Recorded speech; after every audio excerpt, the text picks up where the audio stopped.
नए बच्चे हैं उनमें सबसे बड़ी प्रॉब्लम ये मेंटली उतने स्ट्रॉन्ग नहीं है, या पता नहीं इनको बहुत जल्दी चीजें अंदर लग जाती हैं। बट क्यों, ऐसा क्या रीजन रह सकता है? मैडम इनको क्या है, बहुत दुलार से इनसे मुझे ऐसा लगता है कि इसे प्यार से बड़ा किया गया है कि जिंदगी में एक भी अच्छा सा ठोकर लगेगी ना तो ये अंदर तक ले लेते हैं उस बात को। मेरे दोस्त ने बोला यार तेरा पेपर निकला है, लोगों का तो पेपर ही नहीं निकलता है, तेरा पेपर निकला है तो तेरे को साइकोलॉजी देने जाना चाहिए। मैंने उससे एक बात बोली थी, मैंने क्या अगर होना होगा अब से तो मैंने 13 से दे रखा है, मेरा हो जाएगा कन्फर्म वहाँ से। प्रॉपर ट्रेनिंग इस प्रकार से दी जाती है इनको कि आपकी हिम्मत हमेशा बनी रहती है। आपके उस हरी झंडी ने आपकी लाइफ में बहुत चीज कर दी है। वो हरी झंडी वाली जो तस्वीर है आपकी, वो नेशनल ट्रेन म्यूजियम के लिए भी सिलेक्ट हुई। तो कभी सोचा था आपने कि वो एक तमगा आपके लिए इतना आगे तक पहुंच जाएगा? तो उसके लिए क्या क्या टिप्स यूज में लेनी चाहिए? मुझे ऐसा लगता है प्रत्येक लड़के को ना डेली मेडिटेशन और योगा करनी चाहिए साइको टाइम में।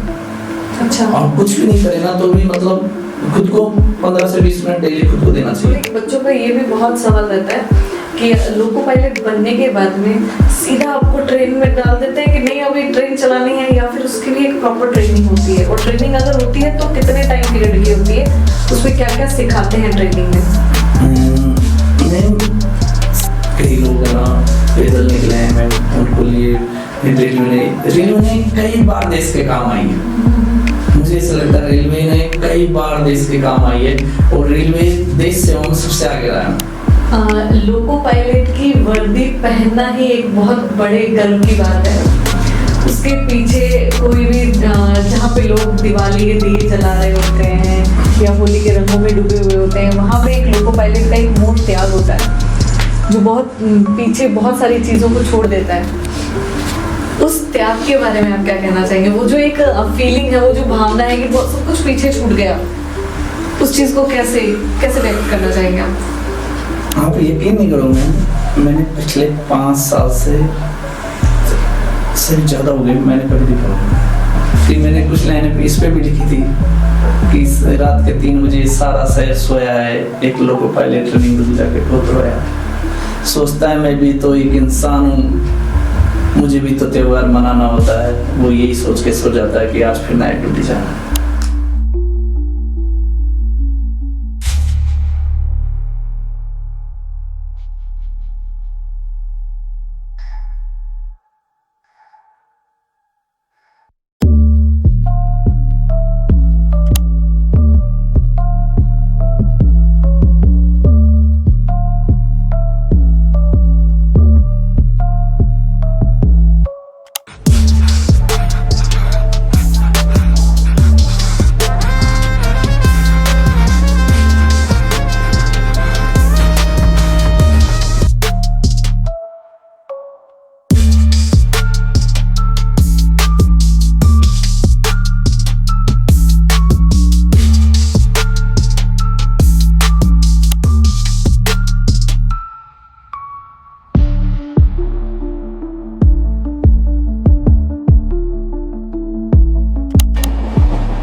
सफर मुसाफिरों का हो पर पहरेदारी इनकी होती है, सुकून जमाने का हो पर जिम्मेदारी इनकी होती है। रेलवे के इस कठिन पथ पर ये खुद को तपाते हैं। मिलिए उस शख्सियत से जो देश को मंजिल तक पहुंचाते हैं। नमस्ते, स्वागत है आपका द लीजिंग शो में। आज हमारे साथ है मिस्टर मनोज कुमार मीणा, जो सेंट्रल रेलवे में सीनियर असिस्टेंट लोको पायलट के तौर पे कार्यरत हैं। तो करते हैं उनसे खास मुलाकात, बने रहिए हमारे साथ। नमस्ते मनोज जी। नमस्ते मैम। नमस्ते। और सर कैसे चल रहा है? बहुत बढ़िया चल रहा है मैम।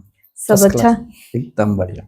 और सर हम जानना चाहेंगे आपका ये जो सफर रहा है उसके बारे में आपका क्या ख्याल है? अभी कैसा चल रहा है सब? अभी बहुत अच्छा चल रहा है। एक्चुअली में क्या है कि सफर शुरू से ही अच्छा रहा है मेरा रेलवे का, लेकिन अभी बहुत अच्छा चल रहा है। कितना टाइम हो गया आपको? मेरे को 10 साल से ज्यादा हो गए हैं रेलवे के अंदर। 10 साल से ज्यादा में। तो सर सबसे पहले तो हम ये जानना चाहेंगे कि आपने रेलवे ज्वाइन करने का सोचा कैसे, वो ख्याल आपके मन में कैसे आया? कई बच्चों को बचपन से होता है कि यार मेरे को टीचर बनना है, मेरे को डॉक्टर बनना है कि या पायलट बनना है।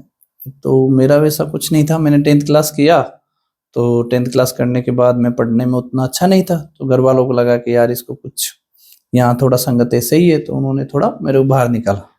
जब उन्होंने मेरे को बाहर निकाला तो उन्होंने मेरे को ITI करवाई, अपने जो निवाई है ना वहाँ से उन्होंने ITI करवाई। तो ITI की, तो फिर मुझे ITI करने के बाद या करते करते ऐसा लगा कि यार अपन रेलवे ज्वाइन करेंगे, क्योंकि ITI तो पूरा ही लोको पायलट या टेक्निकल वैकेंसी के लिए होता है। तो तब मेरे को लगा कि यार मेरे को रेलवे की तैयारी करनी चाहिए। तो आपका, आप बोल रहे हो कि आपने ITI किया, आपके पेरेंट्स ने आपको फोर्स किया, तो वो एक फोर्स था या फिर आपकी एक चॉइस थी कि नहीं पेरेंट्स मेरे लिए कुछ डिसाइड कर रहे हैं तो सही कर रहे होंगे, या फिर आपका भी एक रुझान था कि हाँ मुझे भी ये करना है, और आपने शुरू से ही रेलवे पे ही फोकस किया था या फिर कोई और कॉम्पिटिशन्स की भी तैयारी कर रहे थे? मैंने सभी किया था मैम। मेरा आर्मी में जाने का बड़ा मन था, बहुत मन था। मैंने सब किया है। मैंने SSC की तैयारी की है, रेलवे की भी की है। तो आज के टाइम में गवर्नमेंट जॉब मिल जाए ना तो वो बड़ी बात है। अब वो आपको आर्मी में मिलो या रेलवे में मिलो या SSC में मिलो, बैंक में मिलो, रेलवे जो, तो मैंने ITI की हुई थी, तो मेरे को रेलवे जॉब में ज्यादा इंटरेस्ट था। तो इस वजह से घर वालों ने फोर्स नहीं किया है, किसी ने भी फोर्स नहीं किया है। उनको उस टाइम पे ये करेज ही चल रहा था रेलवे का। 2008-9 में बहुत वैकेंसी निकाली है, उस टाइम ये करेज ही था, सब लोग ITI कर रहे थे। तो उसी फ्लो में उन्होंने हमको भी करा दी। हमको कुछ ज्यादा मालूम था नहीं, तो धीरे धीरे समझ में आने लगी चीजें। तो कितना टफ रहा आपके लिए? आपने कोई कोचिंग किया या आपने अपना एक कैसा वो माहौल सेट किया कि अपने गवर्नमेंट प्रिपरेशन के लिए अपने वो टाइम शेड्यूल वगैरह सब कुछ मैनेज किया? मैम, जब पहली बार ITI किया है या किसी भी कंपटीशन में कोई भी बच्चा या मैं भी रहा हूँ, तो हमको आइडिया भी नहीं रहता कि हम कर क्या रहे हैं, कहाँ से हम शुरुआत करें या क्या पढ़ना चाहिए हमको।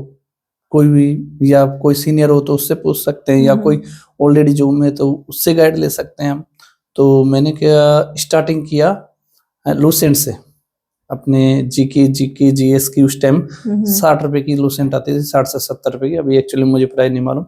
मैंने वहां से उससे स्टार्टिंग किया था, तो मैंने उसको 5-6 बार स्टार्टिंग में पढ़ा। तो वहां से मैंने स्टार्ट किया GS से। फिर मैंने BA किया हुआ है, MA भी किया हुआ है एंसेंट हिस्ट्री से। तो GS से स्टार्ट किया, फिर टेक्निकल, फिर मैंने मैथ की कोचिंग की, रीजनिंग की कोचिंग की, रेलवे की मैंने स्पेशल भी कोचिंग ली है। तो जयपुर आके तैयारी किया, तो हो गया। इतना मुश्किल था लेकिन हो गया लास्ट में। तो आपको उस टाइम पे सबसे ज्यादा जो प्रॉब्लम फेस करनी पड़ी थी वो किस रिगार्डिंग करनी पड़ी थी आपको? मैडम, पहले क्या होता था कि रेलवे की वैकेंसी जो होती है ना, वो जोन वाई निकलती है। रेलवे बोर्ड निकालता है, तो आप कहाँ से अप्लाई कर रहे हो। तो पहले तो ये डिसाइड नहीं कर पाते यार कहाँ से करें। फिर वो वैकेंसी में सीटें देखो कहाँ से ज्यादा है, अपनी कैटेगरी में कहाँ से ज्यादा है, फिर वो साथ वाला कहाँ से लगा रहा है, वो उस पर भी डिपेंड होता है कि यार तू भी चलेगा ना साथ में एग्जाम देने। तो वैसे वैकेंसी देख के वैकेंसी देख लेते हैं, और साथ वाले जहाँ लगा रहे हैं या अपन को जहाँ चांस है, या कई बार क्या होता था मैम, पेपर पे लेके देख लेते थे हम कि कहाँ से मैथ का पार्ट अच्छा आ रहा है, कहाँ से रीजनिंग ज्यादा आ रही है, कहाँ से जीके ज्यादा आ रही है, कहाँ से टेक्निकल क्वेश्चन पूछे जाए। तो आपकी जिस पे कमांड होती है, तो आप वहां से उस अकॉर्डिंग हम फॉर्म लगाते थे। तो मेरा तिरुवनंतपुरम बोर्ड था केरला के अंदर। तो मैंने क्या है, उधर स्टेशन मास्टर का प्री मेंस दिया हुआ था। मेरे को मालूम था भाई उधर कैसा पेपर आता है, तो मैंने तिरुवनंतपुरम ही जो वापिस से तिरुवनंतपुरम अप्लाई किया। और ये सवाल हमारे पास में बहुत बार आता है कि रिजर्वेशन जो है एग्जाम्स के टाइम पे ये जो निकलते हैं, वो रिजर्वेशन कितना सही है? आप रिजर्वेशन रेलवे रिजर्वेशन के बोल रहे हो या आरक्षण को लेके बोल रहे हो? यस, आरक्षण। देखो मैम, जहां से हम आते हैं ना, या जिस बैकग्राउंड से हम आते हैं ना, तो हमको ऐसा लगता है ये हमको काफी हेल्प करता है मैम। ओके, और सच में इसकी आज भी लोगों को जरूरत है और आने वाले टाइम में भी रहेगी। ऐसा क्यों लगता है आपको कि अभी भी जरूरत है? मैम इसका कारण ये है मैम कि कोई भी जिस टाइम पे मैं तैयारी करता था तो हमारे पापा मम्मी या दादा दादी ने कभी भी तिरुवनंतपुरम नहीं देखा होगा, कभी भी तिरुवनंतपुरम नहीं देखा होगा। तो उस टाइम पे रेलवे हमको पास देती थी, तो जो पास अच्छा। देती थी तो वो हम तिरुवनंतपुरम एग्जाम देने पहले हमारे पापा जी या अंकल जी जो भी ये लोग भी गए तो वो रिजर्वेशन मिलता था। तो वो आर्थिक स्थिति मजबूत कहाँ थी मैम, आज के 20 साल पहले बिल्कुल भी गांव क्षेत्र में आज भी उतना डेवलपमेंट नहीं है।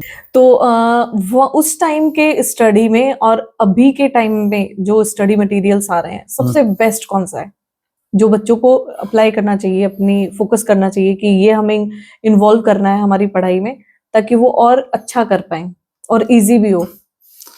पहले में और आज में रात दिन का फर्क है। अच्छा। उस टाइम पे क्या होते थे, उस टाइम का एग्जाम पैटर्न ही अलग था, अभी का पैटर्न बिल्कुल अलग है। कौन सा डिफिकल्ट ज्यादा है? अभी वाला बहुत डिफिकल्ट है। हमारे वाले में चैलेंजिंग ये रहता था आप एग्जाम देने पहुंच जाओगे ना वो बड़ी बात है। और ऐसा क्योंकि क्यों? आपने तिरुवनंतपुरम चेन्नई बेंगलोर कहीं से भी अगर आपने फॉर्म लगाया तो आपका वहां पहुंचना ही मुश्किल है, क्यों आप गांव से निकले हो, ज्यादा ज्यादा अपनी सिटी तक गए हो। वहां जाना, वहां दूसरे स्टेट में जाके आप एग्जाम दे रहे हो, सेंटर ढूंढ रहे हो, आपने कभी रिजर्वेशन कराया नहीं है रेलवे में, रिजर्वेशन कराया आपको खिड़की पे, फिर वेटिंग मिला। कई बच्चे आपने देखा होगा एग्जामों में कैसे कैसे बच्चे जाते हैं, ट्रेन भर भर के बच्चे जाते हैं। कई बच्चे मतलब मैं बोलना नहीं चाह रहा लेकिन फिर भी कई बच्चे भी हादसों के भी शिकार हो जाते हैं, कई बच्चों को वहां जाके भी सेंटर नहीं मिल पाता, कई बच्चे लेट हो जाते हैं। अभी तो काफी चीजें हैं जो काफी रेलवे ने सुधारी है, बहुत अच्छी चीजें हैं। जैसे पहले एग्जाम के लिए आप सेंटर भरते थे, जैसे मैंने तिरुवनंतपुरम बोर्ड भरा तो मैं टीवीसी गया एग्जाम देने, तिरुवनंतपुरम में गया। आजकल क्या सुविधा कर दी है रेलवे ने कि आप नियर बाय सेंटर में आपके एग्जाम करवा लेते हैं। आई गेस ये तो ऑलमोस्ट हर एग्जाम का ही हो गया है कि आप कहीं से भी अप्लाई करो, आप अपने नियर बाय कर सकते हैं। नहीं, पहले एसएससी में होता था। अच्छा। जो अभी रेलवे ने किया है ना, पहले एसएससी में होता था हमारे टाइम पे, अभी रेलवे ने बहुत बढ़िया डिसीजन लिया है बच्चों के लिए, मतलब बहुत अच्छा कर दिया। वो 3 दिन, मान लो कि मैं राजस्थान का हूँ, मैंने साउथ में लगा दिया तो मेरे को 3 दिन जाने में 3 दिन आने में लगे, 6 दिन में तो बच्चा वैसे ही। और फिर आपका खाना उधर का मैच नहीं करता है तो आप मतलब डाइजेस्टिव इश्यूज भी रहते हैं। वो खाना भी 3 दिन का लेके जाना पड़ता था हमको हमारे टाइम पे, और वो 3 दिन का आने का भी खाने का सोचना पड़ता था यार क्या खाएंगे, वापस आते टाइम क्या खाएंगे, बहुत प्रॉब्लम थी मैम। तो अब जब आपने ज्वाइन किया था उस टाइम से लेके अब तक आपको कुछ चेंजेस दिखाई दे रहे हैं आपकी जॉब के अंदर, या फिर पहले हमें ये प्रॉब्लम फेस करनी पड़ती थी अभी वो इश्यूज रिजॉल्व हो गए हैं, अभी नहीं होती है वो चीजें, कुछ चेंजेस हैं या फिर अभी भी वही चीजें कंटिन्यू हो रही हैं? किसमें, जॉब में या एग्जाम? जॉब में। जॉब में मैम आप नए नए जाते हो, मैं राजस्थान का लड़का, मेरी ट्रेनिंग हुई तमिलनाडु में, मेरा जोन था ऐसे साउथ इंडिया से मैंने दिया था, सदर्न रेलवे से, तिरुवनंतपुरम मेरा बोर्ड था। तो मैंने 2 बार एग्जाम देने के लिए तिरुवनंतपुरम गया, मेरा मेडिकल पालघाट हुआ है तो पालघाट मेडिकल देने के लिए गया, वेरिफिकेशन मेरा पालघाट हुआ है। फिर मेरी जो ट्रेनिंग थी वो मेरी तिरुचिरापल्ली हुई है, फर्स्ट ट्रेनिंग जीओसी सेड है उसमें हुई थी फर्स्ट ट्रेनिंग। ये बहुत लंबी प्रोसेसिंग है मैम। तो यहाँ से आप जाते हो, आप यहाँ दाल बाटी चूरमा खाने वाले को वहां सांभर राइस कैसे पसंद आएगा? एडजस्ट होने में तो टाइम लगता ही है मैम। तो खाने का बड़ा दिक्कत रहता था, फिर लैंग्वेज का दिक्कत रहता था, क्योंकि उन लोगों की भी गलती नहीं है, कई लोगों को वहां पे हमको रास्ता पूछने में ही हमको हिंदी आती है, उनको हिंदी नहीं आती है, हमको तमिल नहीं आती है, हमको मलयालम नहीं आती है, तो वो थोड़ा सा इशू रहता है। लेकिन वो आप धीरे धीरे 10-15 दिन में एडजस्ट हो जाते हो।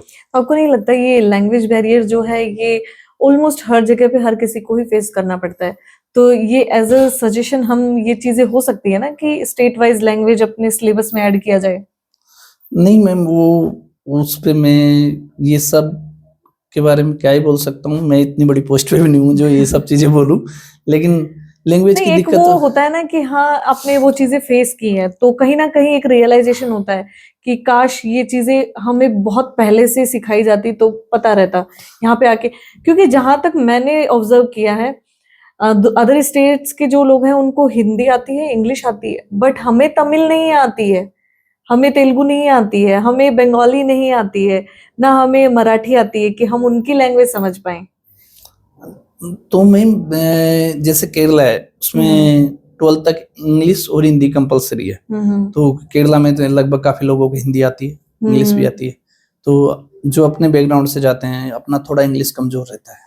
अब उन पढ़ने में ठीक रहते हैं लेकिन फिर वो उस स्पीड से बोल नहीं पाते हैं। बिल्कुल। लेकिन क्या होता है कि 10-15-20 दिन आप उन लोगों के बीच में रहने लगोगे ना ट्रेनिंग में, तो आपको बड़ा मजा आएगा।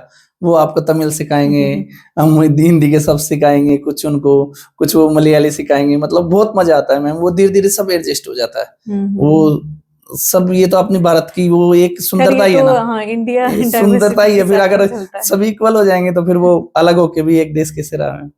बिल्कुल बिल्कुल। तो आपका जो पहले का टाइम था स्टडी के टाइम, उस टाइम पे आपने कोई कोचिंग ज्वाइन की थी? मैंने बहुत कोचिंग ज्वाइन की है मैम। मैंने स्पेशली रेलवे की तैयारी नहीं की है। मैंने एसएससी का भी किया है। तो मैंने मैथ की अलग की है। अपने चौधरी सर 80 फीट पे पढ़ाया करते थे, उनसे मैंने मैथ की कोचिंग की और उनसे मैंने कंटिन्यू ली है। और वो इतने शानदार सर रहे हैं मेरे टाइम के। और अभी भी मैं काफी टाइम पहले मिला था, अभी मिलना नहीं हुआ टाइम की वजह से। तो उनसे मैंने मैथ पढ़ी थी, बहुत शानदार मैथ पढ़ाते थे, रीजनिंग। और कई दोस्तों की भी ने भी मेरे को हेल्प किया है, मतलब बहुत अच्छा वाला। तो आपका उस टाइम पे कितना स्ट्रगल रहा? आप टाइम मैनेजमेंट कैसे करते थे? प्रॉब्लम ये रही मैम, मेरे को बाइक चलाना नहीं आता था। टाइम का सबसे बड़ा इशू ये था।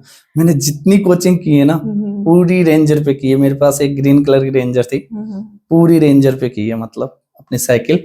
तो मैं जैन लाइब्रेरी पढ़ता था, मालवीय नगर वाली। तो वहां पढ़ते थे, तो वहाँ 80 फीट जाता था। सुबह मालवीय नगर जवाहर सर्किल टोंक फाटक रहता था। तो कभी थोड़े टाइम में इधर भी रहा हूँ, सोडाला टाइप। तो वहां से लाइब्रेरी सुबह उठते ही 5 बजे आओ आप, क्योंकि अगर आप 6 बजे बाद पहुंचे तो आपको सीट नहीं मिलेगी, बार गार्डन पढ़ो। तो सुबह 5 बजे आओ। अब 5 बजे आने का मतलब है आपको 4 बजे उठना पड़ेगा। दोपहर का खाना भी साथ में लाना पड़ेगा, नहीं तो दोपहर के खाने के लिए फिर घर जाओ। तो सुबह 5 बजे उठता था मैं। तो 6 बजे पहले कैसे भी करके मैं लाइब्रेरी पहुंच जाता था। तो वहाँ कभी आपने फेलियर फेस किया? बहुत बार, कई बार मतलब ऐसे दुख है या ऐसी वो चीजें हैं जिनको केवल लोग बाग ऐसे बोलते हैं, यार ये तो किस्मत से लग गया, या ऐसे लग गया, ये तुक्का लग गया। तो वो कभी आप 1 नंबर से रहो या कभी आप 2 नंबर से रहो, आपकी कभी प्री हो जाए, मेंस हो जाए, लास्ट में आप मेरिट में रह जाओ कभी। मैं एक बार madam Delhi police sub inspector 0.5 से रहा हूँ। तो प्री मेंस मेडिकल वो सब कुछ होने के बाद, इंटरव्यू के बाद जब मेरिट निकली 0.5 से रहा हूँ। तो आप सोचो मतलब कैसा रहा होगा। तो आदमी को एक उम्मीद हो जाती है प्री मेंस के बाद। तो कैसे प्रिपेयर किया अपने आप को? कुछ नहीं मैम, क्या होता था कहीं कहीं एग्जाम आती रहती थी मैम, प्रिपेयर करने के लिए हर बार, हर 15 दिन में, महीने में, 2 महीने में एक एग्जाम होती थी। तो खुद को ये समझाते थे कोई नहीं अगली बार देख लेंगे। और मेरा दिमाग में फिक्स था एकदम क्लियर, मारने वाले को एक बार किस्मत का सहारा चाहिए। जिस दिन मर गया ना उस दिन सरकारी नौकरी अपनी। तो जिस भी एग्जाम में निकल गई ना उस दिन सरकारी नौकरी अपनी। तो मैंने पूरी जान झोंक दी लास्ट में। और मेरे दोस्त था एक कैलाश मीना, अपने जोड़ली गांव का, उसने मुझे बहुत सपोर्ट किया। बहुत, एक विकास बंसल है, गंगापुर में रहते हैं वो अभी, उन्होंने मेरे को जबरदस्त सपोर्ट किया। तो दोस्तों का बहुत बड़ा है, आपका ग्रुप डिसाइड करता है कि आप सच में सफल होगे या नहीं होगे। सही बात ये है, संगत। ये आजकल बहुत सुनने में आता है, बहुत अपने पास में न्यूज भी आती है ऐसे कि बच्चे जो है बहुत जल्दी डिमोटिवेट हो जाते हैं, एक बार 2 बार फेल हुए सुसाइड कर लेते हैं या फिर घर छोड़ के चले जाते हैं, ऐसे ऐसे नोट्स बना के छोड़ देते हैं कि मैं फेल हो गया, मैं ये हो गया। तो उन बच्चों के लिए आप सबसे प्रॉपर गाइडेंस क्या देना चाहेंगे? सबसे बड़ी बात क्या है मैम, जैसे जो नए बच्चे हैं उनमें सबसे बड़ी प्रॉब्लम ये मेंटली उतने स्ट्रोंग नहीं है, या पता नहीं इनको बहुत जल्दी चीजें अंदर लग जाती है। बट क्यों, ऐसा क्या रीजन रह सकता है मैडम? इनको क्या है, बहुत दुलार से इनसे, मुझे ऐसे लगता है कि ऐसे प्यार से बड़ा किया गया है कि जिंदगी में एक भी अच्छा सा ठोकर लगेगी ना तो ये अंदर तक ले लेते हैं उस बात को। और हमारे टाइम पे तो जैसे हम कहीं बैठे रहते थे गलत, पापा लोग भी है ना, तो सबके बीच में आगे वहीं मारते थे। बहुत मतलब ऐसे लगती नहीं थी बेइज्जती वो आज की कि यार बच्चों को नहीं मारना चाहिए, ऐसा नहीं, कुछ भी गलत करते थे तो मतलब कई बार तो ऐसा हुआ है मेरे साथ में भी कि अगर मेरे से कोई शर्ट फट गई है ना, गलती से, तो वो शर्ट पहन के ही स्कूल जाना है ताकि तेरे को मालूम चले भाई नेक्स्ट टाइम शर्ट नहीं फाड़नी है। तो वो मैं आत्मसम्मान नाम की चीज ही नहीं रहती ना उस टाइम पे, अगर आप फटे शर्ट से जा रहे हो तो। अब आज के बच्चों को अगर आप भेजो, आप नहीं जा पाएंगे। तो वो चीजें क्या होती है कि अगर आपने अच्छे से बच्चों को केयर नहीं किया ऐसे ही तरीके से, तो वो तो बाद में जाके एक दो बार में बच्चे डगमगा जाते हैं। तो उसके लिए मेंटली पेरेंट्स का सपोर्ट होना जरूरी है। कोई नहीं, पहले हम है। मम्मी गिर गए तो गिरा कैसे, एक चाटा और पड़ता था। देख के नहीं चला जाता तेरे को, ऐसे बोलते थे। और वो गलती से अब कहीं लग भी जाती थी, अपन बताते नहीं, मैं तो नहीं बताता कि यार मेरे लग गई। हाँ भाई साहब ये नाम निकल के आया क्या, ये ऐसे बोलते थे हमको, तो बहुत ऐसे होती थी। तो परिवार की तरफ से आपको फुल सपोर्ट रहा या वहां पे भी आपको बहुत सारी चीजों को फेस करना पड़ा? मेरे परिवार में लगभग सभी गवर्नमेंट सर्वेंट है। ओके। लगभग। पापा नहीं है, मेरे दोनों अंकल है, दोनों अंकल जॉब में। मेरे परिवार में काफी लोग जॉब में है। एक भैया मेरे स्टेशन मास्टर आत्माराम मीना, वो हॉस्पिटल में है अभी। एक भैया है वो अपने यहाँ केसराय पाटन में है। तो मतलब ये माना जाए कि परिवार का प्रेशर नहीं था, किसी दबाव में नहीं थे गवर्नमेंट जॉब के लिए, वो आपकी खुद की चॉइस नहीं, थी। प्रॉब्लम यहाँ नहीं था, परिवार का थोड़ी ना दबाव होता है गवर्नमेंट जॉब के लिए। गांव में से अगर किसी का ग्रुप डी में भी हो गया है तो वो आपको मानसिक तनाव देगा, 100% देगा। ऐसा क्यों? ऐसा इसलिए होता है कि उसका लड़का लग गया है यार। वो मतलब डायरेक्ट नहीं बोल सकते, वो आपको कहीं कहीं वो आपको खींचते हैं मैम। और वो खींचते हैं ना, तो वो अपने माँ बाप को कहीं कहीं तो घर वाले बोलते हैं यार उसका हो गया है। जबकि आदमी कितनी भी बड़ी तैयारी कर रहा, कोई भी आज के टाइम में आईएएस भी कर रहा है या आरएस की भी तैयारी किया है। मैंने भी किया आरएस की तैयारी 2012 में स्प्रिंग बोर्ड से। तो गांव में से अगर कोई भी ग्रुप डी का भी लड़का लग गया ना, ग्रुप डी में भी हो गया ना, तो वो तो सफलता ही है। देखो सरकारी नौकरी को मैं सफलता ही मानता हूँ। कंपटीशन है तो वो आपको सुनना पड़ेगा उस टाइम पे, कुछ भी हो जाए सुनना आपको है ही। तो आपकी जैसे ही जॉब लगी आपका पहला रिएक्शन क्या था? एक्चुअली में मेरे को आज भी याद है, मेरा सिकंदराबाद से भी लोको पायलट में हो गया था। अच्छा। और मैं लोको पायलट का साइको देने नहीं गया था। से प्री की बात, उस टाइम पे साइकोलॉजी होती थी, अभी भी होती है साइकोलॉजी। तो मैं साइकोलॉजी देने नहीं गया था मेरे दोस्त के साथ। मेरे दोस्त ने बोला यार तेरा पेपर निकला है, लोगों का तो पेपर ही नहीं निकलता है, तो तेरा पेपर निकला है तो तेरे को साइकोलॉजी देने जाना चाहिए। मैंने उससे ये बात बोली थी, मैंने कहा अगर होना होगा और तो मैंने तिरुवनंतपुरम से दे रखा है, मेरा हो जाएगा कन्फर्म वहां से। और मेरा क्या है, सीपीयू मैंने आपको बोला ना, दिल्ली पुलिस सब इंस्पेक्टर में मैंने प्री मेंस वो सबको दे रखा था। तो मैं उधर से 20 से और था, मैंने कहा अपना इधर हो जाएगा, तो इस वजह से मैं नहीं गया था। तो मेरे पास ऑप्शन ही नहीं बचा था कि अगर तो उस टाइम पे दिल्ली पुलिस सब इंस्पेक्टर का भी इंटरव्यू का वो नहीं आया था रिजल्ट। तो मैं आज भी मुझे पता है 3 फरवरी को मेरा साइकोलॉजी था और 4 तारीख को मेरा रिजल्ट आया था तिरुवनंतपुरम वाला।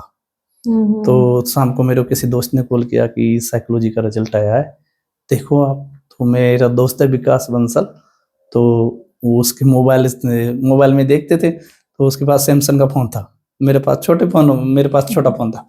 मैंने काफी लंबे टाइम तक छोटे फोन रखे। तो उसके फोन में देखा तो शुरुआत के अंक मिलते गए, जैसे रोल नंबर काफी बड़ा होता था। मेरे को आज मालूम है मेरा लास्ट में 886 था। तो वो लास्ट के डिजिट जब मिले ना, तो मैं यम करके मैंने क्या हो गया है भाई। आज मुझे ये शब्द याद है, क्या मैंने क्या हो गया है।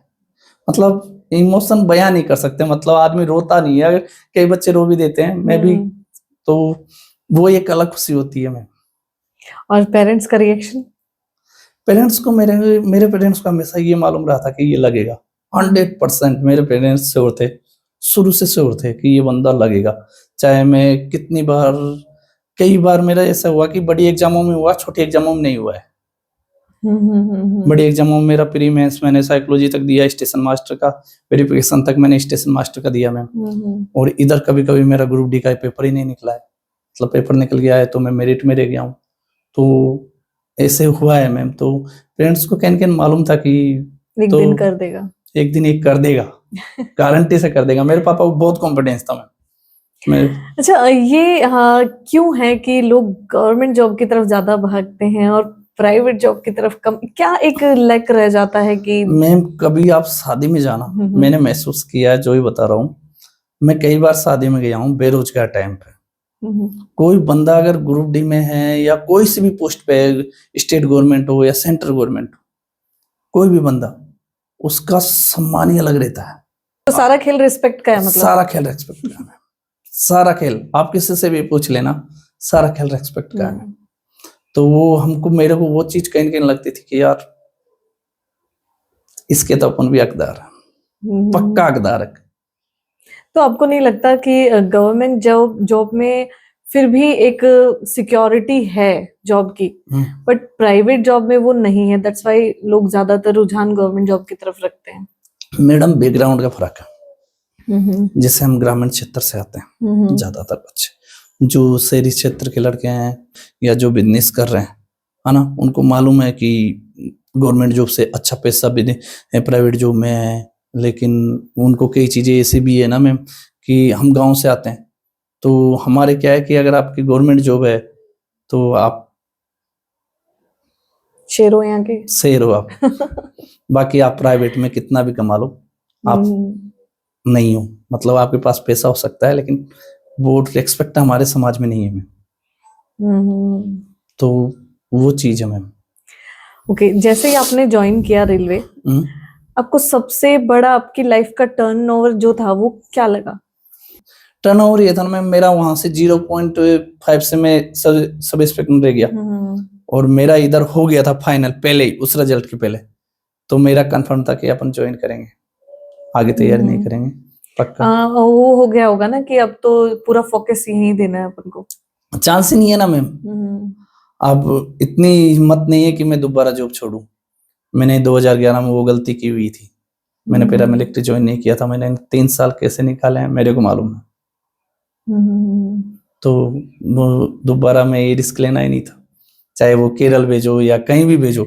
मैं जॉब के लिए रेडी था, प्रिपेयर था दिमाग से। मैंने कहा अपन जॉब करेंगे कोई सी। और मेरे को लोको पायलट मिली। लोको पायलट बहुत अच्छी जॉब है, बहुत शानदार जॉब है। रेलवे में जो वो हरा झंडा होता है, यस मैम, वो सिर्फ एक कपड़ा नहीं है, वो बहुत भरोसे का एक रास्ता दिखाता है। तो उसके लिए वो हिम्मत जुटाना, उस रास्ते पे चलना, वो हिम्मत, वो भावना कहाँ से लेके आते हैं आप? मैम प्रॉपर ट्रेनिंग इस प्रकार से दी जाती है हमको कि आपकी हिम्मत हमेशा बनी रहती है। और वो झंडा नहीं है, वो एक यात्रियों को कि यात्री सभी सुरक्षित है, या मालगाड़ियों के लिए बोल दो कि सभी डिब्बे अपने पटरी पर हैं, या आप वो झंडा ये मान लो कि वो लोको पायलट और गार्ड के बीच की दूरी है ना, उसको मिटा देता है। आपके उस हरी झंडी ने आपकी लाइफ भी बहुत चेंज कर दी है। वो हरी झंडी वाली जो तस्वीर है आपकी, वो नेशनल ट्रेन म्यूजियम के लिए भी सिलेक्ट हुई।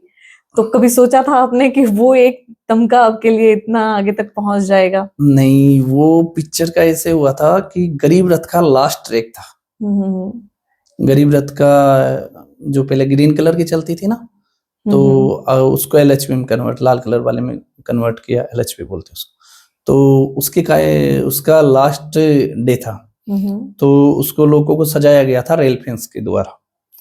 तो मैं गार्ड से ऑल राइट कर रहा था, मेरे को मालूम भी नहीं था कि मेरी ये फोटो खींची गई है या ऐसा कुछ, मेरे को नहीं मालूम।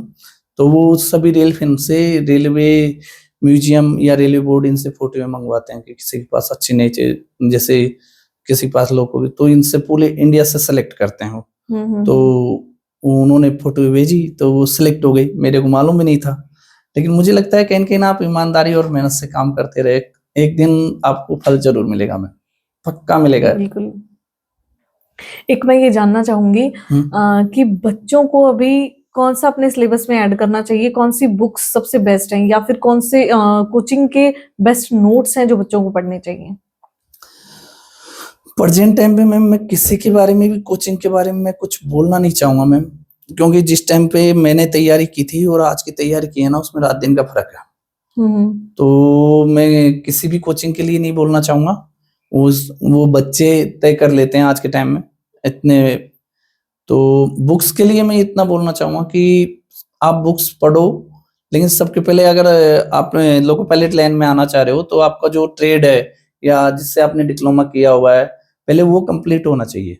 फिर उसके बाद आप जीएस के लिए मैं लुसेंट को सबसे बोलता हूँ, लुसेंट सबको पढ़नी चाहिए। तो एक बार आप वैसे गाइड करेंगे कि क्या स्टेप बाय स्टेप फॉलो करना चाहिए बच्चों को, फॉर्म से लेकर, या कौन सी किस चीज के लिए अप्लाई करना चाहिए ताकि वो मिसगाइड ना हो? नहीं, मुझे ऐसा लगता है कि आपको, जैसे मेरे को रेलवे की तैयारी करनी है तो अपने जयपुर में हुआ, दिल्ली में हुआ, यहाँ सभी जगह रेलवे की तैयारी कराई जाती है। तो रेलवे की तैयारी जब कराते हैं ना मैम, तो वो पूरा सिलेबस कवर कराते हैं, वो कोचिंग ही नहीं कराते। मतलब आपको उनको मालूम होता है क्या क्या सिलेबस है, क्या क्या करवाना है बच्चों को, क्या क्या पढ़ाना है, जैसे तो वो उस लेवल से पढ़ाते हैं, तो आपको कोचिंग से काफी हेल्प मिलती है। और एग्जाम का पैटर्न क्या होता है? एग्जाम का पैटर्न अलग होता है, सिलेक्शन का पैटर्न अलग होता है। ओके। और कौन सी एग्जाम है उसके ऊपर डिपेंड है कि आपको लोको पायलट बनना है या स्टेशन मास्टर बनना है या आपको एसएससी में जाना है, बैंक में जाना है, उनका सबका अपना अपना पैटर्न है। तो कैसे होते हैं ये एग्जाम्स? कौन सा लोको पायलट वाला? लोको पायलट का आजकल बहुत टफ है। पहले भी टफ था लेकिन आजकल थोड़ा ज्यादा टफ हो गया है, क्योंकि पहले क्या होता था कि एक एग्जाम होती थी, उसके बाद एग्जाम के मेरिट के आधार पे आपको साइको में बुला लेते थे, साइको में बुलाने के बाद मेडिकल होता था, मेडिकल के बाद आपको वेरिफिकेशन होके, मेडिकल होके, और आपको जो ट्रेनिंग पे भेज दिया जाता था। इतनी प्रोसेस थी। अभी थोड़ा लंबा हो गया है। इसमें क्या है कि चांस कम है कि अगर आपने तैयारी नहीं की, आपने ओनली मैथ ही मैथ पढ़ा। पहले क्या होता था कि जैसे तिरुवनंतपुरम बोर्ड से मैथ रीजनिंग आती थी, मेरे को मालूम, जैसे दिल्ली बोर्ड से जीएस आती थी, तो ऐसे बच्चों को मालूम रहता था इस बोर्ड से इतने क्वेश्चन मैथ के देता है, तो उस हिसाब से हम सेलेक्ट कर लेते थे। आजकल ऐसा नहीं है। आजकल क्या हो गया है, आपको अगर असिस्टेंट लोको पायलट की तैयारी करनी है तो उसके लिए मैं स्पेशल बोलता हूँ, फर्स्ट आपको सीबीटी 1 होता है। सीबीटी 1 में पूरे बच्चे अप्लाई करते हैं जितने भी, तो मान लो 100 वैकेंसी है तो 1500 बच्चे पास करते हैं। तो आप 1500 का मतलब आपका पूरा लड़कों से कंपटीशन था, उनमें से अब आपका 1500 से ही कंपटीशन है, लेकिन वो 1500 वही हैं जो पास करके आए। फिर उसके बाद सीबीटी 2 होते हैं ना मैम, उसमें भी 2 पेपर होते हैं। तो जो एक पेपर होता है वो आपका जीके मैथ इनका, तो उसके 70% मार्क होते हैं, और जो सेकंड पेपर होता है जो आपके ट्रेड संबंधित होता है सीबीटी 2 में भी, तो उसमें क्या मैम क्या होता है कि उसमें आपको 35% लाना कंपलसरी है। आपके फर्स्ट पेपर में, इसमें कितने भी आ जाए आपके मार्क, अगर आप उसमें फेल हो तो फेल हो। तो अगर ट्रेड पे कमांड नहीं है, जैसे आईटीआई किया हुआ है तो आपने जिस भी सब्जेक्ट से किया हुआ है, डिप्लोमा किया हुआ है, जो भी है ट्रेड संबंधित क्वेश्चन आते हैं, अगर आपकी उस पे कमांड नहीं है ना मैम, तो भी आप आगे नहीं बढ़ सकते। तो अगर आप दोनों जब पास कर जाओगे ना, उसमें भी आपको 35% के ऊपर आए, फिर आपको साइको के लिए बुलाया जाएगा। और साइको का सबसे बड़ा खेल ये है मैम, उसमें आपको बिल्कुल शांत रहना है। अगर आपने हल्की भी गलती की ना, बाहर।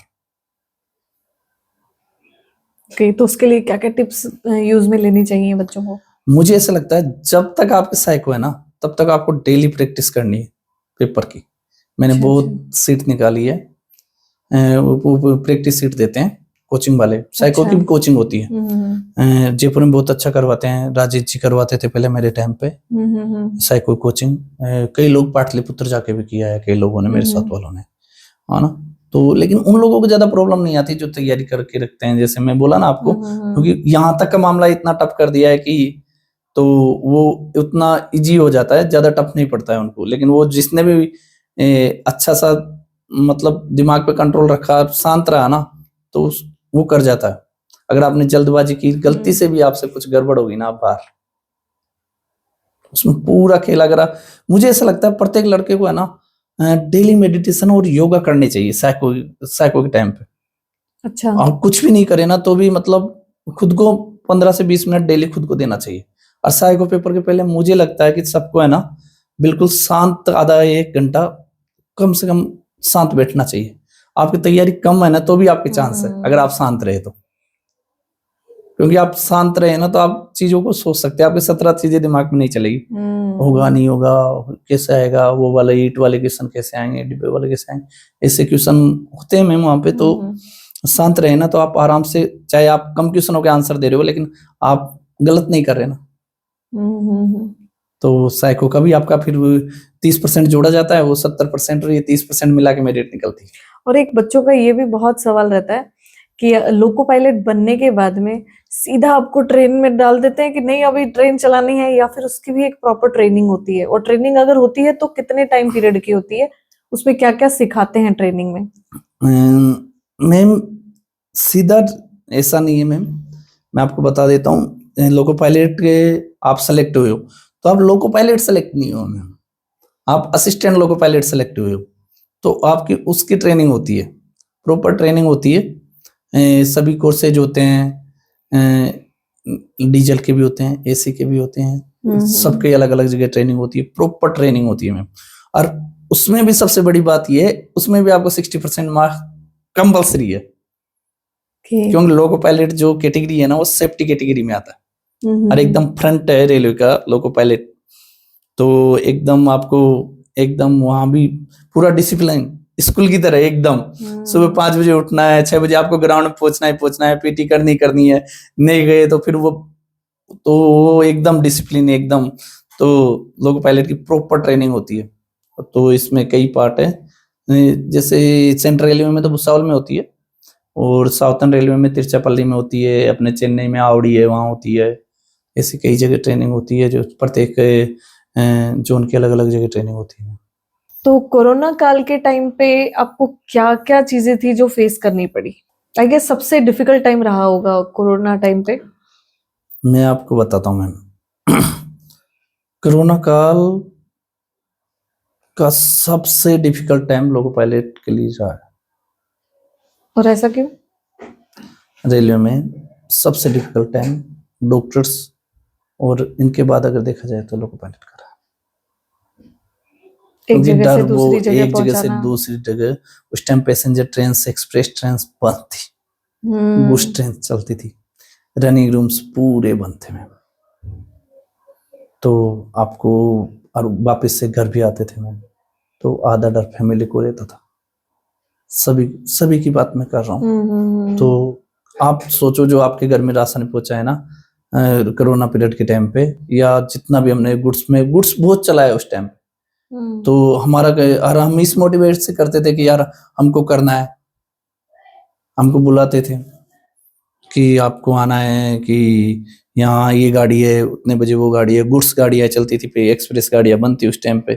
तो एक स्थान से दूसरे स्थान पे जाना, दूसरी जगह के माहौल, कई जगह तो क्या ऐसा, मैं जिधर रहा केरला में बहुत भयंकर कोरोना था, तो वो बहुत डिफिकल्ट टाइम रहा है मैम, बहुत डिफिकल्ट टाइम रहा है। तो उस टाइम पे बहुत दिक्कत आई मैम। सीधा हम ड्यूटी से जाते थे तो सीधा बाथरूम जाते थे, सीधा बाथरूम, पूरे कपड़े खोले उतारे, वहां से नहा धो के दूसरे कपड़े पहन के अंदर थे। कई बार हमारे साथ के लोको पायलट ने ऐसा रहा है, मैं पहले साउथर्न में था ना, तो सेंटर वाले बताते हैं कि हमने कई 4 लोको पायलट 4 के साथ ही जाएंगे, असिस्टेंट फिक्स कर लिए थे।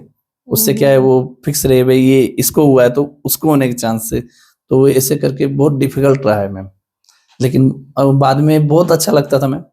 जैसे कोरोना किसी को सेफ्टी से उसकी मंजिल तक पहुंचा दिया तो एक सुकून मिलता है। वो जब ट्रेनें चली थी, मजदूरों को वहां से केरला से आप बिहार पहुंचा रहे हो, है ना, और वो बिहार वाले कई लोग है ना पैदल निकले हैं मैम, उनको लिए रेलवे ने कई बार देश के काम आई है।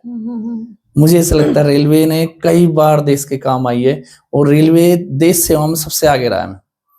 जैसे कोरोना काल में पूरा गुड्स सामान रेलवे ने पहुंचाया, पूरा रेलवे ने।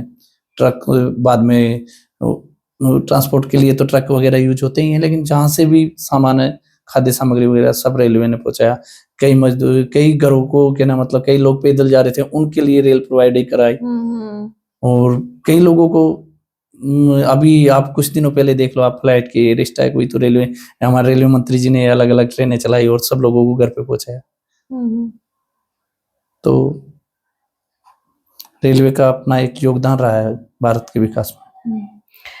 अब मैं कुछ जो मैं बहुत फील करती हूँ हाँ ना, जो लोको कैबिन होता है वहां से कुछ अनकही कहानियां भी आप फेस करते होंगे।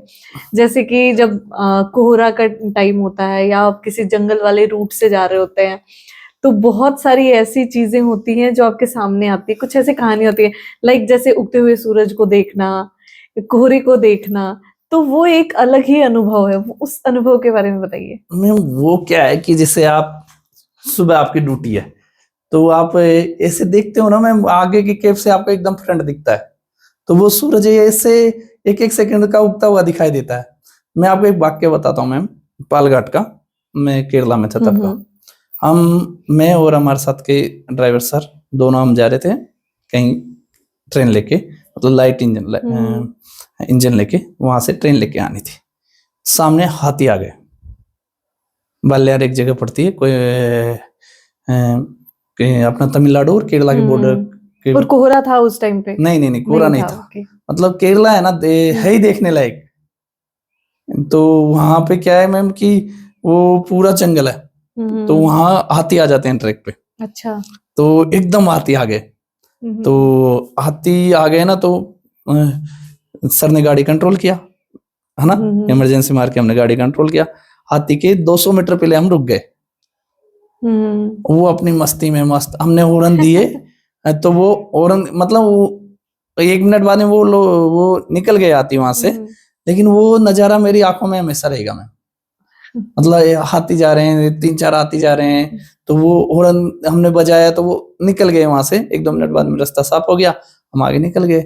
ऐसा कई बार हुआ है केरला में, पालघाट में। कई बार मैंने हाथियों को बिल्कुल पास से देखा है, बिल्कुल पास से देखा है हाथियों को।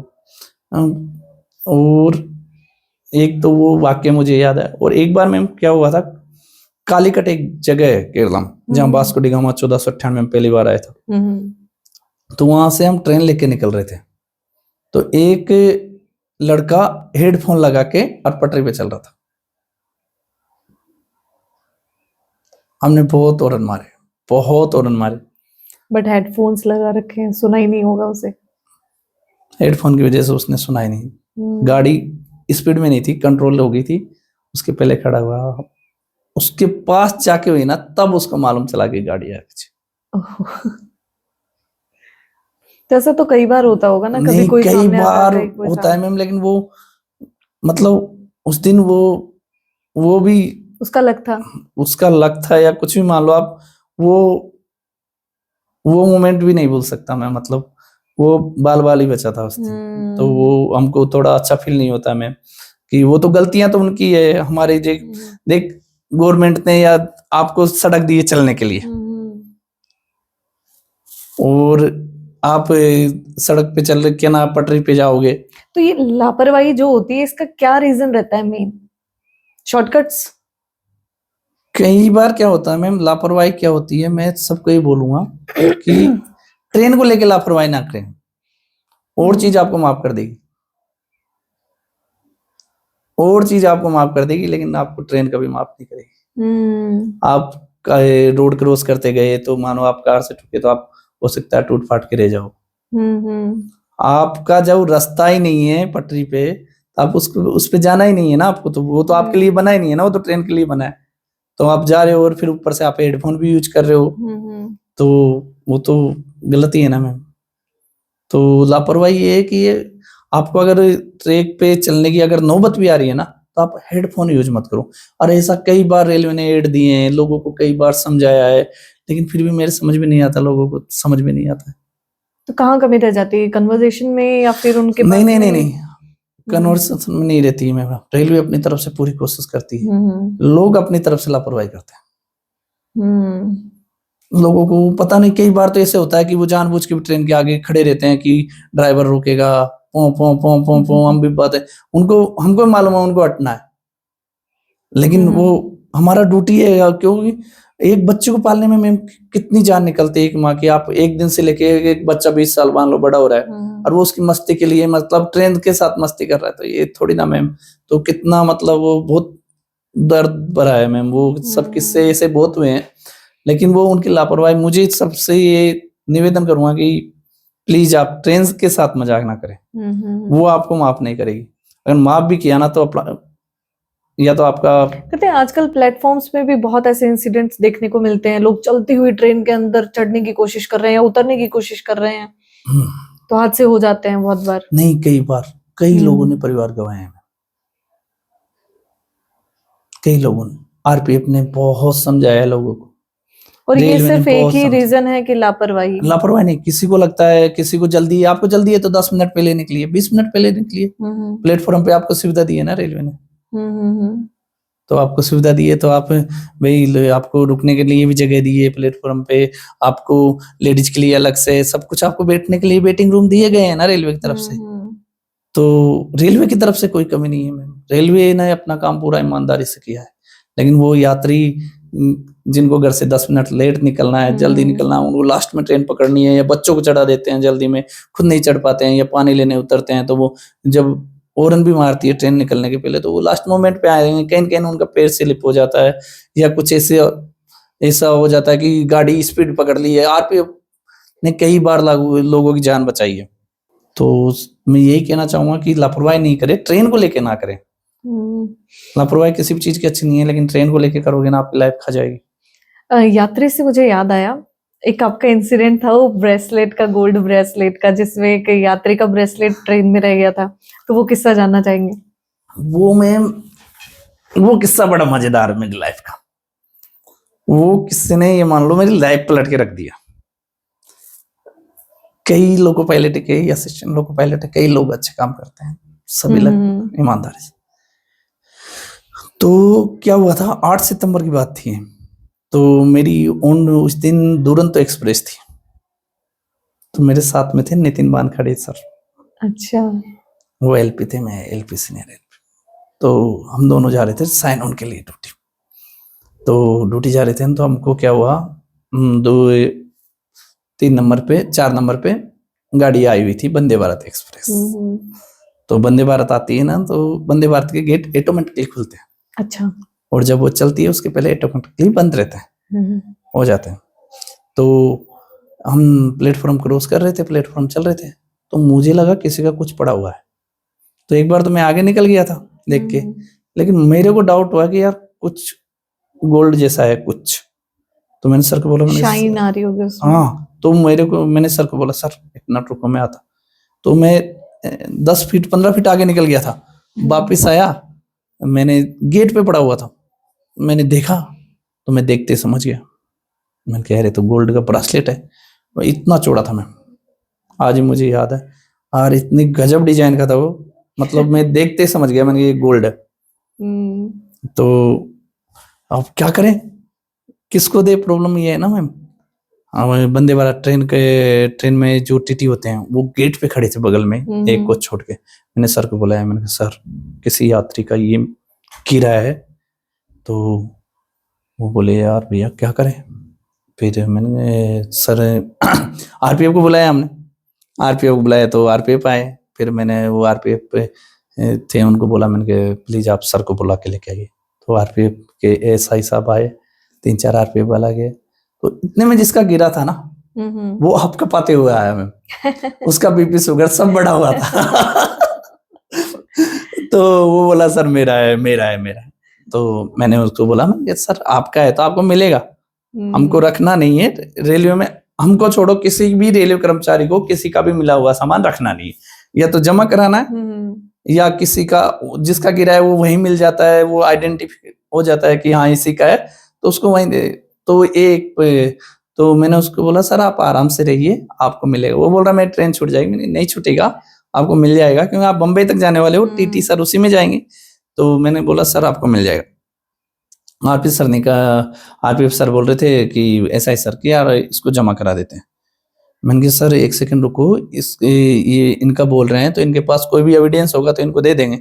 अब जमा कराने में प्रॉब्लम ये थी मैम कि मेरा साइन ऑन का टाइम हो रहा था। अच्छा। और उधर उनकी वंदे भारत खड़ी हुई थी, उसके भी सिंगल आने वाले थे।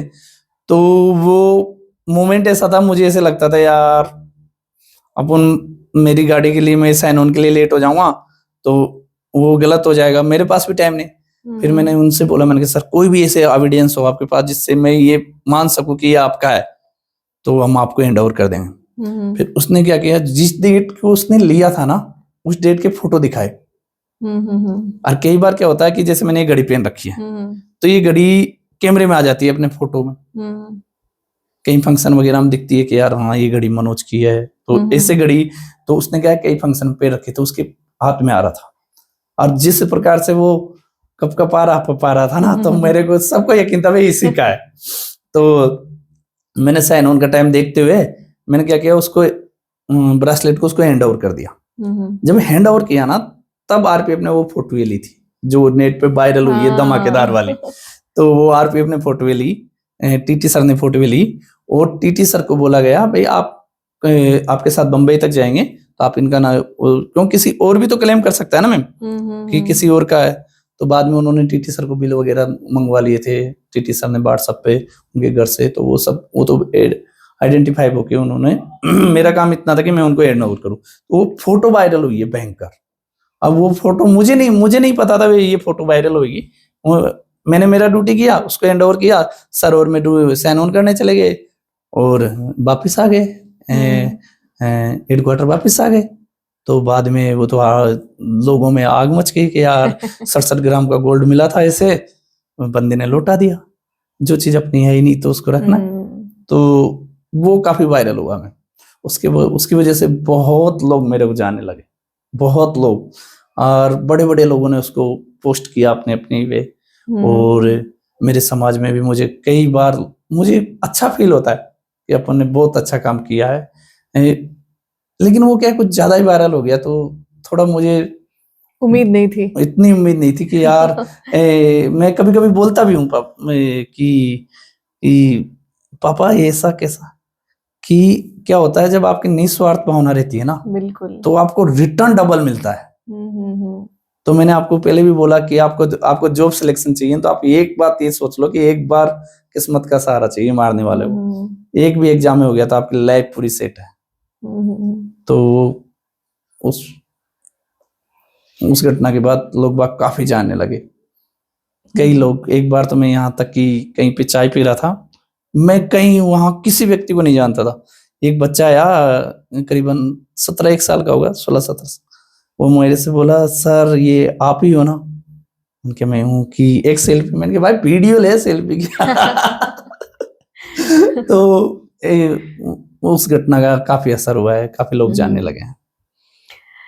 आप जब ट्रेन रन कर रहे होते हैं, काफी बार नाइट का समय भी होता होगा। बिल्कुल। और सुकून से लोग पीछे सो रहे होते हैं। यस। उस सन्नाटे में वो जो ट्रेन की साउंड के साथ में उस शोर में आप जब रन करते हैं, नींद का भी पूरा प्रेशर रहता है, तो वो कैसे मैनेज करते हैं आप? मैडम, जब आपके पीछे 1000-2000 जिंदगी होती है ना, तो आपको नींद का प्रेशर लगता ही नहीं है। आपकी जबकि किसी की जान ले सकती है।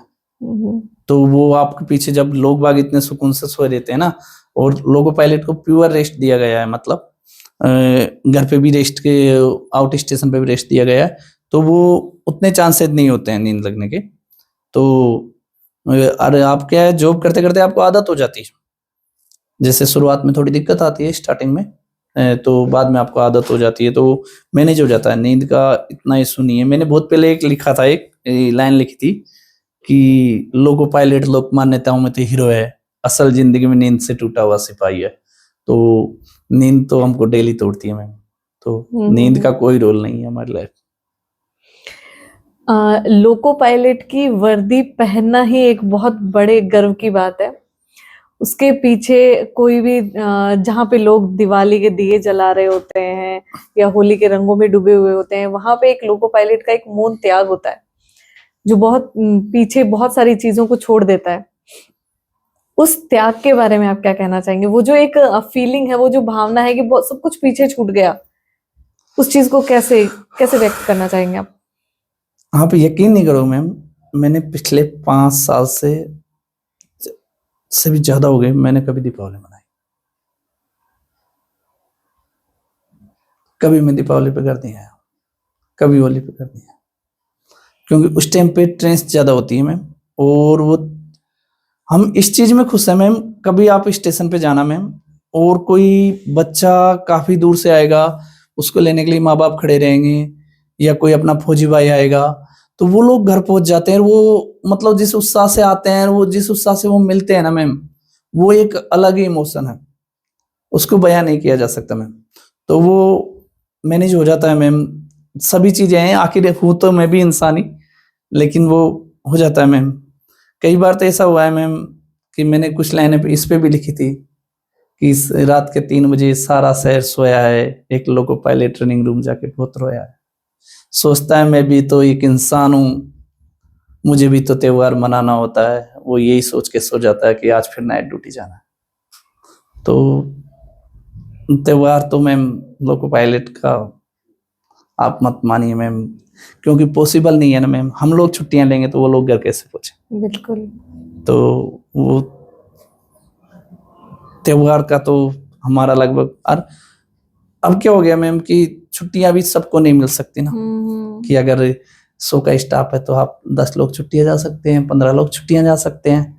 तो आप इस बार चले गए तो होली आप करके आ जाओ, दीपावली हम कर लेंगे, यदि आप रक्षाबंधन करके आ गए तो नवरात्रा हम कर लेंगे। तो ऐसे मैनेज हो जाता है।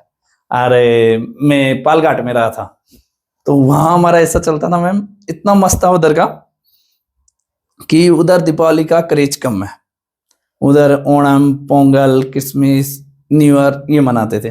तो उस टाइम पे हम 100% रहते थे उपलब्ध, नॉर्थ वाले, और उनको त्योहार के लिए छुट्टियां मिल जाती थी। और जब हमारा दीपावली होली रहता था तो वो लोग प्रॉपर 100% कोई भी छुट्टी पे नहीं रहता था मैम।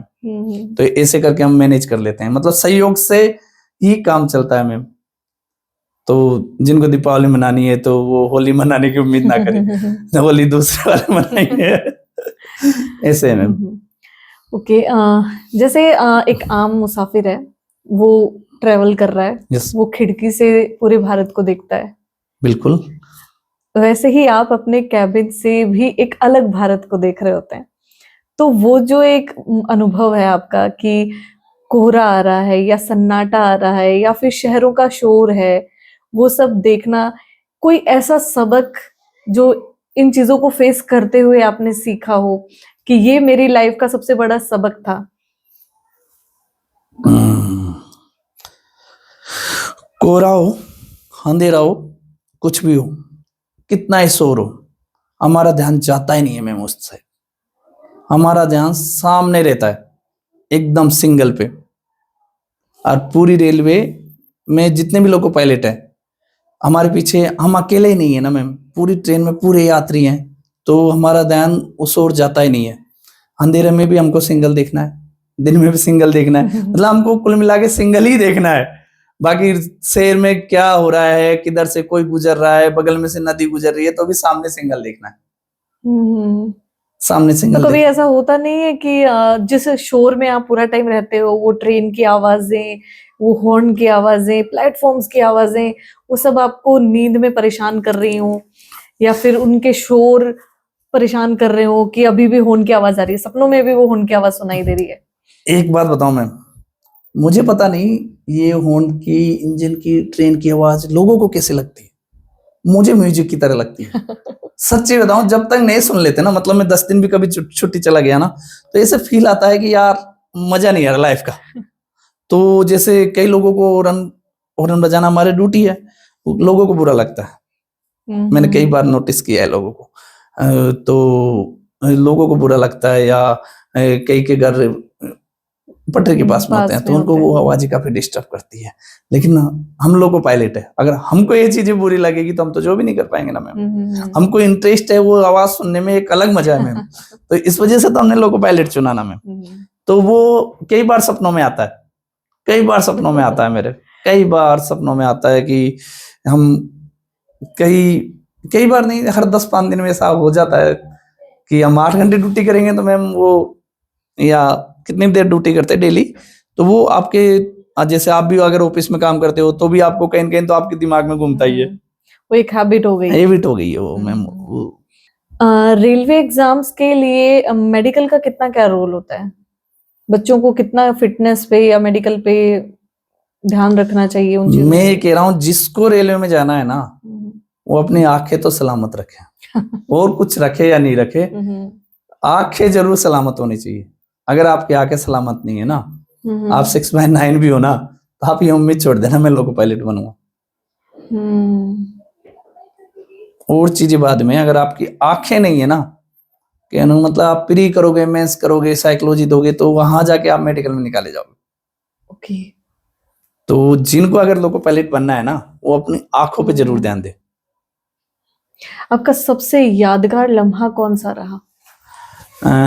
ट्रेनिंग पीरियड में या ड्यूटी टाइम पे या ओवरऑल? मुझे ये ब्रासलेट वाला यादगार सबसे सबसे। और वो ये वाला जो पिक्चर मेरी म्यूजियम के लिए सिलेक्ट हुई थी ना, ये तो मुझे मालूम भी नहीं था कि मेरी पिक्चर सिलेक्ट हुई है, लेकिन मुझे मेरे एलआई सर है, उन्होंने मेरे को बताया कि मनोज आपकी पिक्चर सिलेक्ट हुई है। फिर मैंने वहां जाके क्रॉस वेरीफाई किया, तो जिस लड़के ने, वो केरला का बंदा था कोई, मैं चेटा चेटा बोलता हूँ उसको, उसने वो भेजी थी। तो उसने वो पिक्चर ली थी, वो आज भी मेरे पास है, लेकिन वो पिक्चर रेल म्यूजियम के लिए सिलेक्ट हुई, मुझे बहुत खुशी हुई। ये 2 लम्हे ऐसे थे। और जो ब्रासलेट वाला का केस हुआ, उसमें हमारे सम्मेलन होते रहते हैं जैसे, तो उसमें मेरे को सम्मानित किया गया था। तो वहां आपके लिए 2-4 हजार आदमी तालियां बजाते हैं, तो आपको कैसा फील होता है? तो वो लम्हे बड़े यादगार रहते हैं। फिर आपके पास मौका होता है समाज के लिए कुछ करने के लिए, परिवार के लिए कुछ करने के लिए, सबके लिए करने के लिए आपका पास मौका होता है आपके पास। तो यादगार लम्हे तो आप बनाते ही चले जाओगे, बस आपका मन साफ होना चाहिए कि ना, मतलब आपको प्रॉपर आपने किया ना सिलेक्शन होने के बाद, और आपने ईमानदारी से किया ना, तो आपके यादगार लम्हे तो बनते ही जाएंगे। मेरे पास ज्यादा नहीं, लेकिन बहुत इतने किस्से हैं कि बहुत किस्से हैं। तो ये तो हमने आपके चॉइसेस, आपके अच्छे पल या मोमेंट्स बोल सकते हैं, वो चीजें बात की हमने। बट वहीं हम अगर ड्रॉबैक की बात करें, उनके बारे में आप क्या बताना चाहेंगे? कुछ ऐसी चीजें जो आप एज ए लोको पायलट या अपने सहभागियों के साथ की, कुछ ऐसी चीजें जो आप लोगों को बॉदर करती हैं, परेशान करती हैं कि ये चीजें बदलाव लानी चाहिए, रेलवे में बहुत नीड है उस चीज की, बदलाव की, तो वो क्या रहेगी? वो उन सब के लिए जो रेलवे की परेशानियां हैं, जो कर्मचारियों की परेशानियां हैं, इनके लिए हमारे यूनियंस है, वो सब बताने के लिए हमारे पदाधिकारी है यूनियंस के। जैसे रेलवे हमारा रनिंग स्टाफ का LRS यूनियन है, उसके लिए नियुक्त किए गए हैं मैम परेशानियां। लेकिन मैं ये कहूँगा कि आप ऐसी कोई लापरवाही नहीं करें ट्रेन के साथ। फिर वही कह रहा हूँ, क्योंकि कुछ भी हादसा हो जाता है ना, जैसे किसी ने भी सुसाइड किया, तो वो यादें घर तक जाती है हमको, तो वो हमको परेशान करती है। लाइक अगर आपको हॉर्न सुकून दे रहे हैं, तो कहीं ना कहीं ये भी आपको परेशान कर रहा है। परेशान ऐसे कर रहा है मैम, किसी की, वो मैंने आपको बताया ना कि अगर किसी के ईयरफोन की वजह से कोई बिना गलती, और कोई मान लो जल्दबाजी में हड़बड़ा के निकला है, या प्लेटफॉर्म क्रॉस किया है, या ऐसा कुछ हुआ है ना। और मेन क्या होता है मैम, जिस टाइम पे आप जा रहे रहते हो ना, और आप ड्यूटी खत्म करके घर जाना है, तो वो इमोशन आप घर तक लेके जाते हो, तो वो पल आपको खाना भी नहीं खाने देते हैं। कई बार ऐसा हुआ है मैम, मैंने शाम का खाना छोड़ा है, कभी दोपहर का खाना छोड़ा। स्टार्टिंग में एक बार मेरा फर्स्ट ड्यूटी था केरला में, तो एक बुजुर्ग फाटक बंद थी, क्रॉस कर रहा था, तो वो मोमेंट मुझे फर्स्ट ड्यूटी में हैंडलिंग से, मतलब हमारी ट्रेनिंग के दौरान ही, तो वो मोमेंट मुझे बहुत सेट किया मैम। काफी दिनों तक परेशान रहा मैं, क्योंकि वो फर्स्ट केस था। उसमें वो जैसे ही वो रेलवे का रोज गेट पास कर रहा था, तो सभी साधन लगे हुए थे उस टाइम पे, नहीं तो किसी भी साधन को पास नहीं करना है, गेट लगे हुए हैं, मतलब आपको उसके अंदर आना ही नहीं है, उस दायरे के अंदर। वो रोड बंद है ट्रैफिक के लिए, आप उसको पार भी ना करें, मैं सबको यही बोलूंगा। तो वो बुजुर्ग बेचारा आया, हमने हॉर्न भी दिया, लेकिन वो थोड़ा हड़बड़ा गया, तो वो ऑन द स्पॉट। और वो इतने स्पीड में होती है ना ट्रेन कि आप नहीं कर सकते उसको कंट्रोल। मैम सब कुछ हाथ में नहीं होता है मैम, आप एरोप्लेन को डायरेक्ट जमीन पे नहीं उतार सकते हैं। बिल्कुल, तो वही हमारे साथ रहता है। तो नेगेटिविटी तो पूरा ऐसा होता होगा ना कि यार मेरे हाथ से क्या हो गया। नेगेटिविटी हमारे हाथ से नहीं मैम, क्या होता है कि हमारे हाथ से नहीं हुआ है, नहीं वो कहीं ना कहीं एक साइकोलॉजी हमारे हाथ बन से नहीं हुआ जाती है। मैं कभी, अगर आपने इस गेट से कभी ड्यूटी किया ना कि हमारे हाथ से हो गया, आप ड्यूटी नहीं कर पाओगे। हमारे हाथ से हुआ ही नहीं है ना मैम। रेलवे ने तो रेलवे ट्रैक चलने के लिए, रेल चलाने के लिए दी है। आपको उधर गाय भैंस चराने के लिए थोड़ी दी है। आप कई में देख लेता हूँ, कई गायें बांध देते हैं वो पे, उससे जो OH के पोल रहते हैं उनसे गाय बांध के चले जाते हैं। तो आपको उनके लिए रेलवे ने थोड़ी ना परवाह। वो तो अगर आप पकड़े गए तो आपको फाइन और करेगा रेलवे। अगर गेट बंद है आपने, अगर आप पकड़े गए ना तो आपको रेलवे फाइन करेगा, यहाँ तक कि आपको जेल भी हो सकती है। हमको परेशान और भी लोग करते हैं। मैं आपके जरिए बोलना चाहता हूँ, जो लोग अनावश्यक चेन पुलिंग करते हैं ना,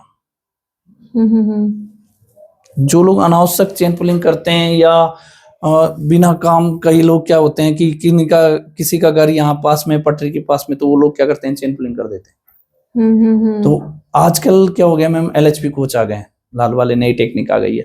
तो आपको लोगो पायलट, असिस्टेंट लोगो पायलट आएगा, उधर से गार्ड आएगा। तो आपकी एक चेन पुलिंग की वजह से कोई इतने सारे यात्री 15 मिनट लेट हो रहे हैं। रात का टाइम है, कई बार मेरे घुटने, एक बार केरला का मुझे एक किस्सा याद है मैम। मैं चेयर पुलिंग के लिए पीछे गया था, तो मेरा पैर फिसल गया था, इस पैर में वो लगी है और वो चोट आज तक है। उसकी वजह से मुझे, मेरा फेवरेट क्रिकेट है, मुझे बहुत फेवरेट है क्रिकेट, वो मुझे छोड़ना पड़ गया। तो आप चेन पुलिंग अगर आपको इमरजेंसी है तो वो तो लगाया तो इमरजेंसी के लिए ही है ना मैम।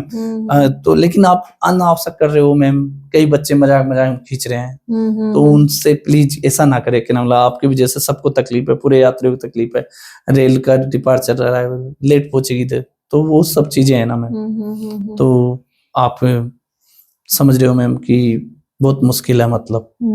तो चेन पुलिंग ये थोड़ा एक ये है।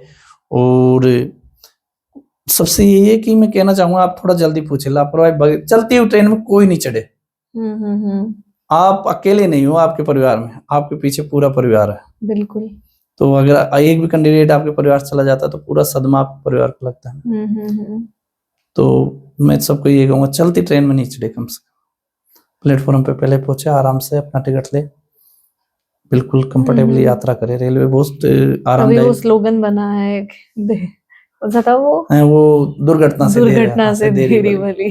तो कई है हमारे, मेरे जानकार में भी एक के पापा पानी भरने उतरे, लास्ट में वो बक के चढ़े, फिर पैर स्लिप हो गया, नीचे वो नहीं रहे। 4 बच्चे थे उनके। अब उनसे रेलवे ने थोड़ी ना कहा है कि आप सही तो बात है। वो बात है। तो मैं ऐसे आपके चैनल के माध्यम से कहना चाहता हूँ भाई, अनावश्यक चेन पुलिंग ना करे और ये लापरवाही नहीं करे। जो रेलवे ट्रैक है वो रेल चलाने के लिए बनाया है रेलवे ने, आपके चलने के लिए नहीं है, आपके लिए प्रयुक्त है। और क्रॉसिंग, जब भी गेट फाटक बंद हो तो उसमें आप गेट रूल फॉलो करें मतलब। तो आप ना तो साधनों को, कई बार क्या होता है, मैंने देखा है बाइक को नीचे होके निकाल रहे हैं, उधर से ट्रेन आ रही है, ट्रेन बहुत, हर कई आजकल तो क्या सोशल मीडिया चल रहा है, तो कई लोग वीडियो बनाने के चक्कर में है ना, तो कई दुर्घटनाएं होती है मैम। तो ये रेल के साथ खिलाड़ ना करें, वो आपकी जिंदगी ले जाएगा। और जिंदगी बच भी गई तो मैडम इस प्रकार की चीज बचेगी कि आपको नफरत हो जाएगी जिंदगी से। आप मान लो बच गए और आपके हाथ पैर कट गए, बिल्कुल, फिर क्या बचेगा, वो जीने से भी बुरा हो जाता है।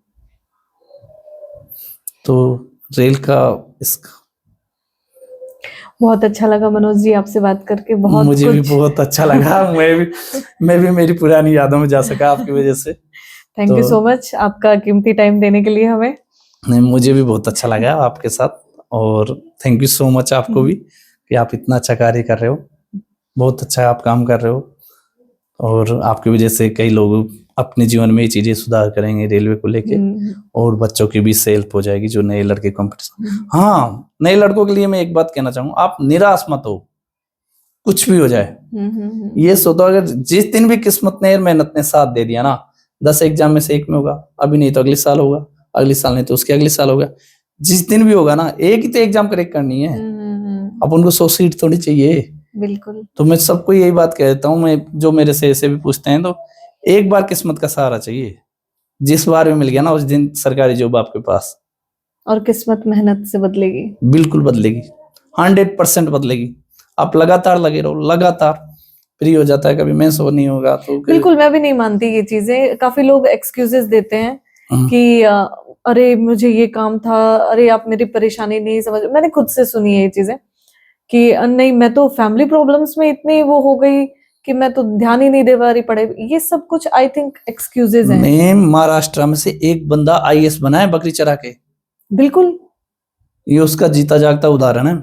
और मैंने अभी एक वीडियो देख रहा था सोशल मीडिया पे, एक आईएएस है, वो कलेक्टर साहब है, वो शायद चल नहीं पा रहे तो उनको संभालने के लिए 10 लोग है।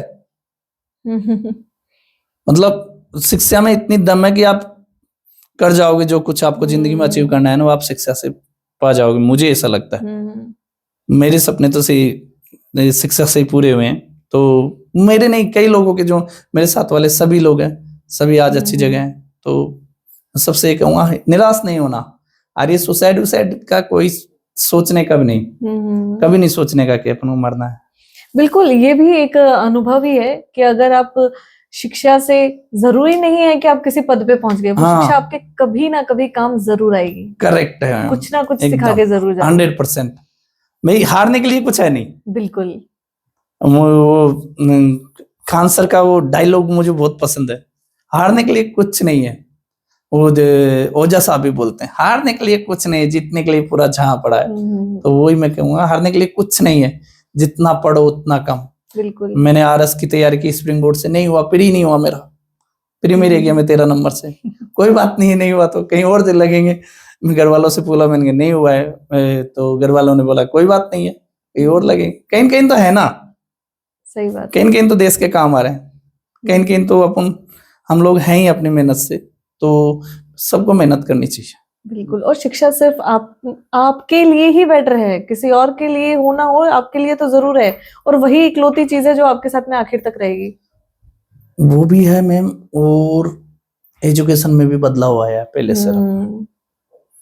पहले हमारे टाइम पे लड़कियां थोड़ी उतनी नहीं थी, आज के टाइम में सभी लड़कियां पढ़ रही है। मुझे ये देख के बहुत अच्छा लगता है। आपके लोको पायलट में भी काफी लड़कियां, काफी लड़कियां। यहाँ तक कि मेरे डिवीजन में ही कम से कम 20 लड़कियां हैं। पहले जो मेरी जो लॉबी थी उसमें 12 लड़कियां थी। तो लोको पायलट में भी लड़कियां हैं। जहाँ पे लड़कियों को एक साइकिल चलाने की परमिशन नहीं थी, अभी इंडिया की बदल रहा है। इंडिया की पहली लोको पायलट महिला अभी रिटायर्ड हुई है। महाराष्ट्र में पुणे डिवीजन में थी, है ना, वो अभी रिटायर्ड हुई है मैम। और वो एक दिन मेरे को मिली बम्बई में, मुझे बहुत अच्छा लगा मैम से मिलके, बहुत अच्छा लगा। बम्बई में मिली कल्याण स्टेशन पे। तो मैं सभी लड़कियों से भी ये कहना चाहूंगा, आप कुछ करो या मत करो, पढ़ाई जरूर करो, पढ़ाई जरूर करो। सबको बोलना चाहूंगा, पढ़ाई करना बहुत जरूरी। लड़कियों I can relate being a women. मैं भी इस चीज से कर सकती हूँ रिलेट कि कितना प्राउड फील होता है। इवन मैं ऐसे किसी पोजीशन पे हूँ नहीं, लेकिन मैं जब देखती हूँ किसी को ऐसे, तो बहुत प्राउड फील होता है, बहुत। मेरी दादी मैम करीबन 80 साल की, वो एक क्लास नहीं पढ़ी है, एक क्लास भी नहीं पढ़ी है उसने कभी, लेकिन वो लाखों का हिसाब करती थी। मैं उसको देख के सोचा, काश अगर इसको पढ़ने का मौका मिला होता। कहां से कहां। मैंने बहुत ब्रिलियंट देखे हैं लोग बाग, लेकिन उनको मौके मिले हैं। मैंने मेरी दादी के रूप में देखा है, उनको शिक्षा का मौका नहीं मिला, फिर भी लाखों का ऐसा वो, और क्या मेमोरी। मतलब तो मुझे ऐसा लगता है कि यार मौका सबको मिलना चाहिए। बिल्कुल। और जितने भी पेरेंट्स हैं उनसे भी मैं ये कहना चाहूंगा कि आप प्लीज अपने बच्चों को पढ़ाएं, प्लीज। लड़कियों को पढ़ना बहुत जरूरी है। ये आपने बिल्कुल सही कहा। ये मैं भी बोलना चाहूंगी कि लड़कियों को प्लीज प्लीज प्लीज चूल्हा चौकी तक ना रखें, क्योंकि आपको आइडिया भी नहीं है आपकी बेटी क्या कर सकती है। बिल्कुल आइडिया नहीं है। वो क्या एक बार वो फ्रीडम देके दीजिए। सिर्फ एजुकेशन के मामले में मैं फ्रीडम की बात कर रही हूँ। एक बार वो दीजिए उनको, वो जो करना चाह रही है, जो बनना चाह रही है, एक बार दीजिए मौका, फिर देखिए वो क्या करके दिखाएंगे आपको। बिल्कुल मैम, बिल्कुल। Thank you so much Manoj ji. आपको बहुत बहुत धन्यवाद मैम। उम्मीद है मनोज जी से बातचीत आपको पसंद आई होगी। बने रहिए हमारे शो के साथ में। मिलते हैं नेक्स्ट एपिसोड में। Thank you.